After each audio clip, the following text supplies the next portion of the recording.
นแต่สนมดรุนทดวิญินចិនរៀងទន្ទ្រានបៀទុករៀងរីបើជាការពិនដួងចិនបងត្រូវឃ្លាតថ្លៃជីវិតពិតរូបគ្មានទេវើយបងពិននឹងសៃមិនខាន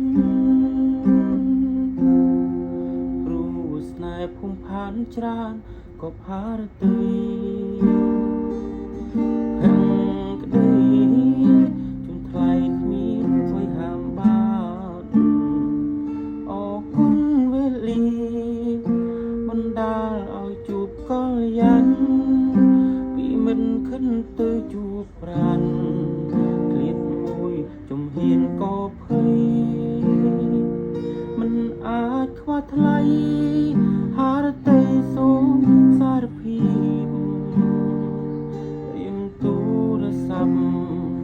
លើកយឺតក៏តូចចិត្តក្រៃស្និនស្នាដល់ធ្លាប់មិនតន់ចង់ស្ដាប់ពាក្យឃ្លាតឡើយស្រីអង្វរកុំចិត្តអប្រិយប្រឡ័យដោដេកឃ្លាតប្រាំងដែលឆ្គុំឆ្គងគុណលងនោះណាឬសាបណ្ណាទៅអូនប្រកាន់បើអូនជូចត់ខឹងក្រៅកុំយូកលយានបេងដូងគ្មានអូនមិនបាននឹងសៃចាក់ឋានហើយមុំ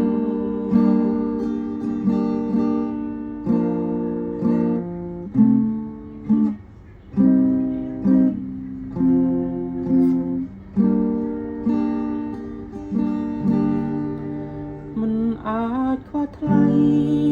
ហារតីសូមសារភាពរៀមទូរស័ព្ទលើកយឺតក៏តូចចិត្តក្រៃស្និនស្នាដល់ធ្លាប់មិនតន់ចង់ស្ដាំវាឃ្លាតឡើយស្រីអង្វរគុំចិត្តអំព្រៃប្រឡ័យដោដេកឃ្លាតប្រាំ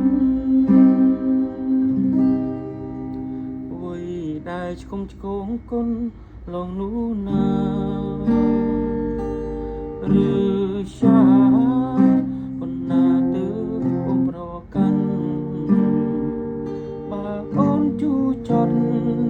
ខឹងក្រោតកុំយូកលយា